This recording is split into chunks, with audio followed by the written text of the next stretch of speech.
El conflicto en la salud pública provincial, el conflicto en los hospitales. Está con nosotros la ministra de Salud de la provincia, Gabriela Barbas. Gabriela, ¿cómo está? Buenas noches. Muy buenas noches, ¿cómo le va? Bien, bueno, ustedes dieron un aumento por decreto.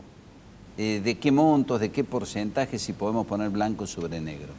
Sí, en realidad tal cual como se viene informando, en el día de ayer nos hemos reunido con los 7 representantes del equipo de salud en esta mesa de diálogo y de construcción permanente, en donde luego de haber escuchado en reiteradas oportunidades no solamente el equipo de salud, sino también a distintos colegios, Consejo Médico, FPUC y distintas organizaciones que se toman estas medidas, en donde fuertemente hay un impacto desde el punto de vista salarial, que era la principal medida a revisión que se estaba realizando, como así también todo un paquete de medidas a mediano y largo plazo, porque también está incluida la revisión de la Ley 7625, el pase de monotributos a contratados de manera gradual, el esquema que actualmente está para pasar a planta permanente, pero indudablemente dentro de las primeras acciones a corto plazo es esta revisión del escalafón de salud, en donde a partir de ahora el 100% de los ítems dentro del salario de los profesionales de la 7625 es el 100% remunerativo, es decir, el 100% impacto tanto en el aguinaldo como en la jubilación. Y la otra definición que también se realizó es que todos los miembros del equipo de salud de todos los grupos es considerado recurso humano crítico, por eso se le otorga el adicional por recurso humano crítico con el mismo porcentaje, que es el 40% del básico, a todos los grupos de la 7625 y a todo el personal de salud de la 7233 que trabaja en los hospitales públicos. Tendría, no sé si a mano, 2 ejemplos de escalas salariales de cuánto cobraba alguien, no sé, un médico sin antigüedad o con 10 años de antigüedad, una enfermera en octubre y cuánto ahora, para tener dimensión de lo que está diciendo? Sí, en realidad hay varios grupos, categorías, por eso para ejemplificar un médico que recién ingresa, que todavía aún no tiene título de especialidad, que no hace guardias, hace su jornada laboral de 35 horas semanales, en octubre percibió de bolsillo 142.793 y con estas nuevas medidas en el haber de diciembre, es decir, lo que se cobra en el mes de enero, va a ser de 210.044 pesos. Si ese médico que recién ingresa, que no tiene categoría, no tiene antigüedad, pero realiza guardias, por ejemplo, en el interior de nuestra provincia, sabiendo la conflictividad también que hay de la radicación del equipo de salud en el interior, en octubre percibió 181.790 pesos de bolsillo y en enero, es decir, en el haber de diciembre, 343.729. Y por ejemplo, un enfermero profesional en octubre percibió 125.950 pesos de bolsillo y en diciembre va a percibir 185.057 pesos de bolsillo. Entonces, realmente es un impacto importante dentro de la estructura salarial y, como venimos diciendo, es un puntapié inicial, es un inicio de una reestructuración en donde nada de las cosas se hacen mágicas ni se construye de un día para el otro, sino en este proceso de reconstrucción y readecuación del escalafón de salud luego de una pandemia, luego de una tragedia como fue la tragedia del neonatal, y en esta situación en donde se revisan no solamente la atención, la humanización del sistema, sino también la jerarquización continua del equipo de salud. Entonces, esto es simplemente una de un paquete de medidas a corto y mediano plazo que se viene trabajando en distintas mesas de diálogo y de diálogo permanente. Ahora bien, le pregunto esto, ¿se sorprendió usted con la reacción de esta mañana? Porque había muchos integrantes de los equipos de salud en la calle, la marcha fue nutrida, fue sumamente importante. Mire, la verdad que no me sorprendió lo que pasó hoy de mañana, si bien anoche quedaron y lo explicitaron los representantes que les parecía muy buena la propuesta, sin embargo dejaron bien claro, por supuesto, que ellos son transmisores y que no toman decisiones, sino que las decisiones se toman en las asambleas. Justamente esta falta de interlocutores claros, de poder dialogar claramente y saber que esto no es una mesa de paritaria, esto no es una mesa de negociación, es una mesa de diálogo y de construcción. Justamente el descontento, y como también así el contento de algunos sectores, era esperable en esta gran heterogeneidad y esta multiplicidad de voces en donde es muy difícil encontrar interlocutores claros y concisos. Es más, le pongo simplemente un ejemplo. En las últimas reuniones ya lo dejamos por escrito justamente a todo lo que los principales puntos que se planteaba para que se trate de transmitir lo más claro posible al resto de los equipos de salud, tal cual como lo venimos haciendo también a través de los directores y subdirectores y de los distintos trabajadores y los distintos sectores, porque hoy tuvimos reunión con FEPUC, con Consejo Médico, con colegios, con ACLISA, con las cámaras, en donde todos expresaron que realmente les parecen muy adecuadas y muy buenas estas medidas, en donde también tiene un impacto muy importante en los residentes, en donde los residentes también se está trabajando no solamente desde el punto de vista salarial, sino desde lo estructural, el día posguardia que sea de descanso, que está en el reglamento, que todas las instituciones tengan un reglamento, respetar que la formación sea de calidad, que haya circuitos claros y circuitos claros también para evitar la violencia institucional, y si la hay, que haya un circuito claro de denuncia de la violencia institucional donde hay hasta protocolos para implementar.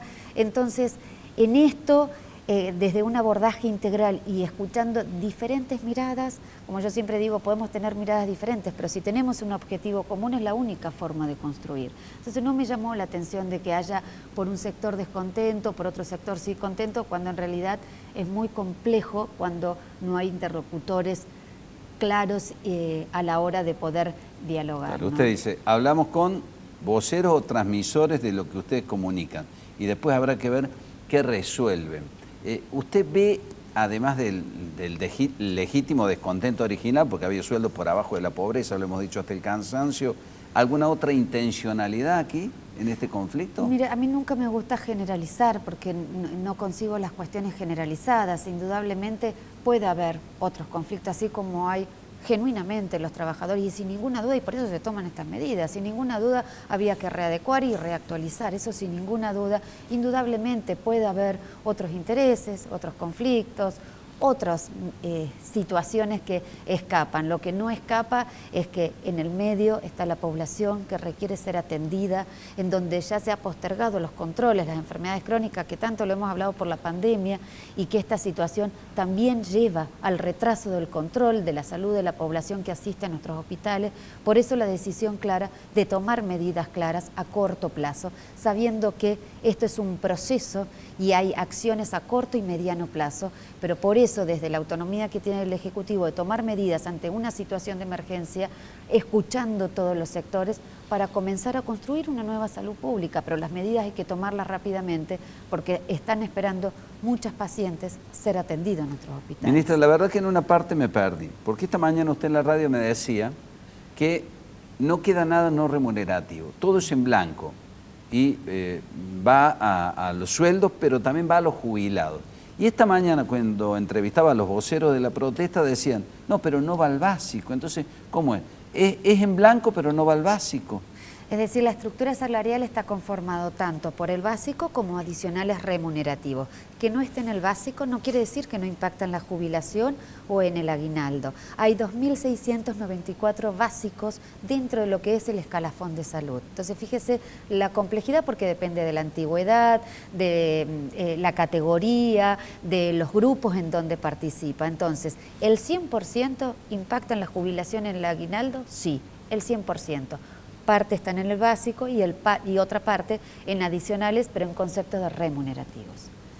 ¿En qué punto está el conflicto hoy? ¿En qué etapa está el conflicto hoy?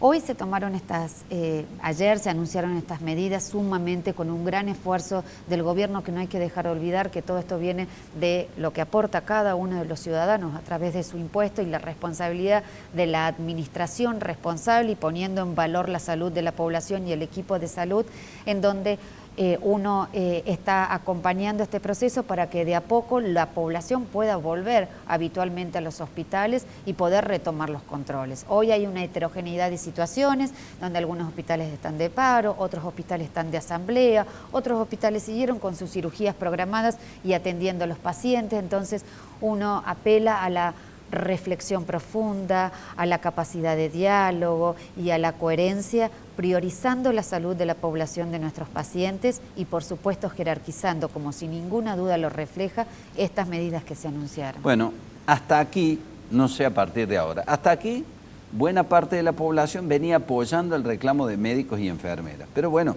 se está generando un cuello de botella en la salud, gente que tiene que operar si no lo operan, controles postergados. La pregunta es, ¿qué van a hacer ustedes, como Estado provincial, como gobierno de la provincia, si esto continúa? ¿Hasta qué punto va a continuar así con la salud o la prestación del servicio público de salud en muletas? Mire, es compleja esa situación y yo creo que se va resolviendo día a día y una apela, vuelvo a decir, a la ética y la responsabilidad social del equipo de salud luego de una propuesta con este impacto. No obstante, por supuesto que se va a velar para garantizar la atención adecuada y por eso los servicios de guardia y emergencia, que son servicios críticos, son los que se siguen sosteniendo y se va a trabajar intensamente para que no quede ningún paciente que ponga en riesgo la vida al ser abandono de paciente, que no creo que eso suceda porque ningún profesional de la salud lo permitirá. Doctora, ¿qué pasa con el ámbito privado? ¿Han hablado ustedes con las principales clínicas privadas? Ustedes han hecho una mejora salarial. ¿En el ámbito privado van a acompañar esto? ¿En el ámbito privado están pagando mejor que ustedes? ¿Eso también explica el conflicto o no? Sí, también es heterogéneo, ¿no es cierto? Y también en determinados sectores se abona de una manera diferente, por productividad se abona en el ámbito privado. Y en esto también hay algunas clínicas, estos montos salariales actuales del subsector público superan algunos montos que se está pagando en algunos sectores del subsector privado, como también superan a otras provincias con características similares a la de Córdoba.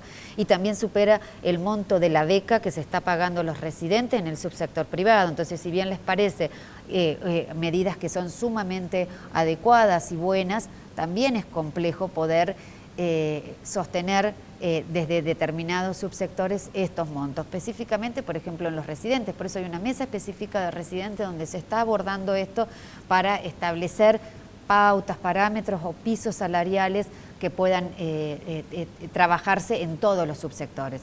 Pero es compleja también la realidad en el subsector privado y por eso es que esta propuesta claramente hasta supera lo que hoy se está pagando en el subsector privado. Bueno, ¿qué más hay que decir acerca del conflicto? ¿Qué debe saber la gente hoy?